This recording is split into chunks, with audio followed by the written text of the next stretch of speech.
What's up, fishing fam? Today we're going over to Castaic Lake. We're gonna be telling a few fish stories for you guys. I got a story to tell. He's got a story to tell. But we're going to Castaic Lake right now. We're going to the Lagoon. Gonna be fishing in our float tubes.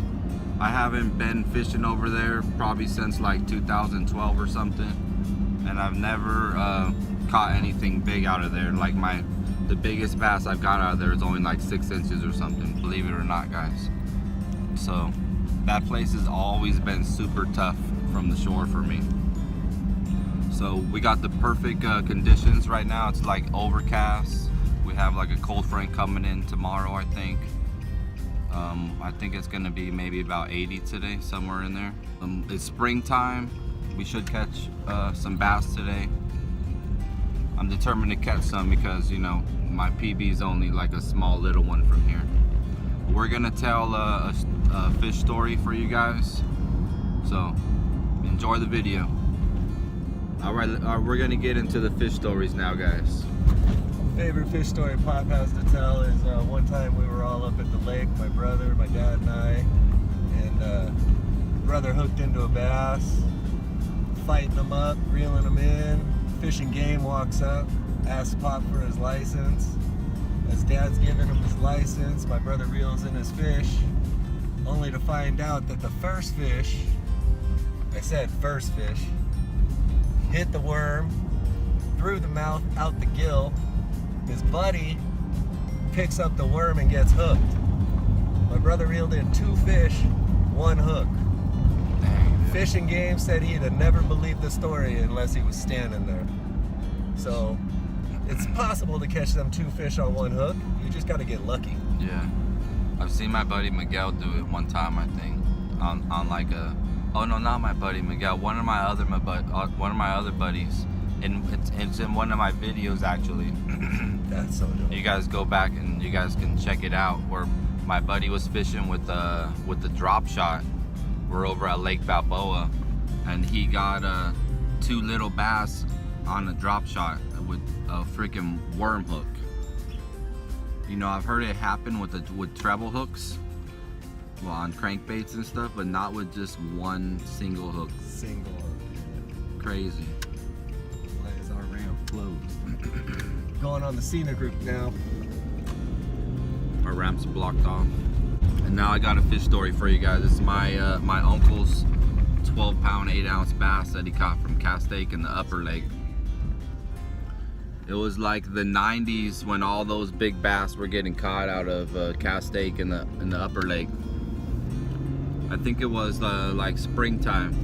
He was trolling with a Rapala shad wrap in one of the rental boats, and he hooked up to this big old bass. He had 8-pound line on a spinning reel, on like a medium light or a medium spinning reel, and he hooks up and the bass starts taking off, or the fish starts taking off, and he's about to get spooled. So my cousin, my uncle's son, jumps in the back of the boat, turns the motor on and flips it in reverse, and they start chasing the fish down. My uncle's reeling it in as they're backing up the boat, and then finally the bass gets stuck. It gets stuck in a tree.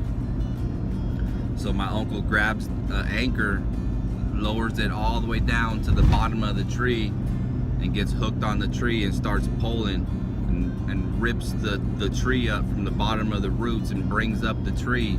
And when the tree comes floating up, there's this big old bass on there, 12-pound, 8-ounce bass, come floating up on the side of the tree with a shad wrap in his mouth.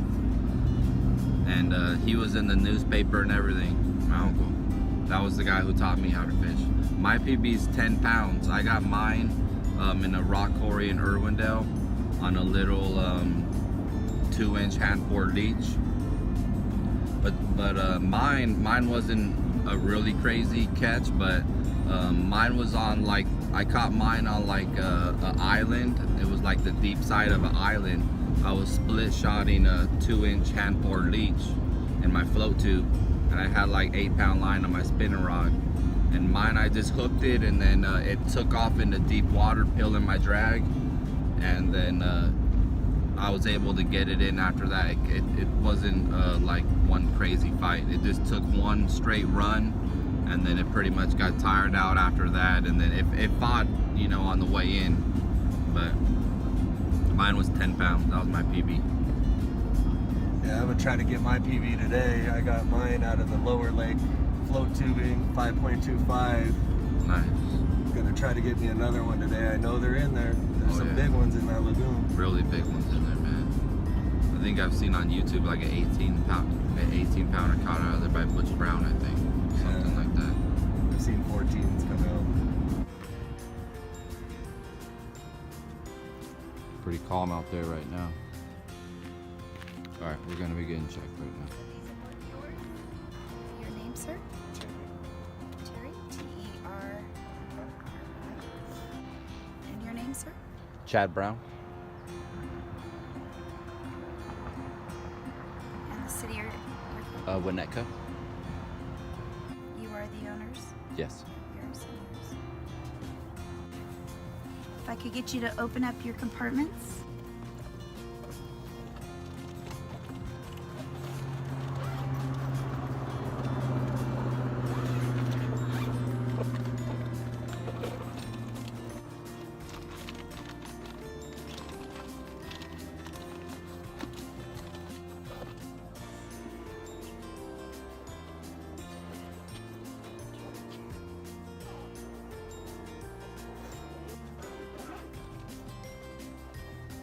These are your fishing poles. May I examine them real quick?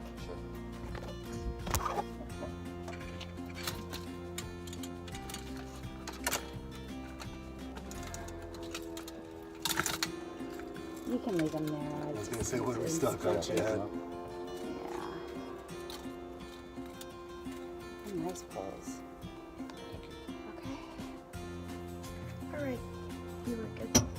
Yeah, so 7, 14, 11. These are $25.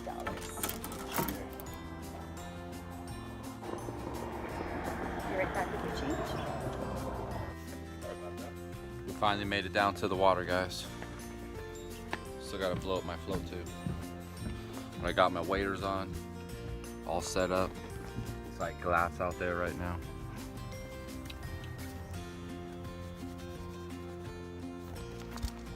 I just seen a fish jump pretty far out there, maybe 100 yards out, so looks real nice. We're gonna get out there, catch some fish for you guys. Terry's reeling it in.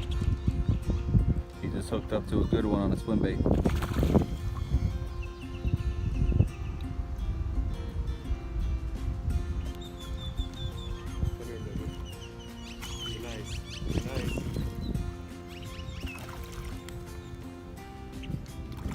Good fish, bro. That's what we came for.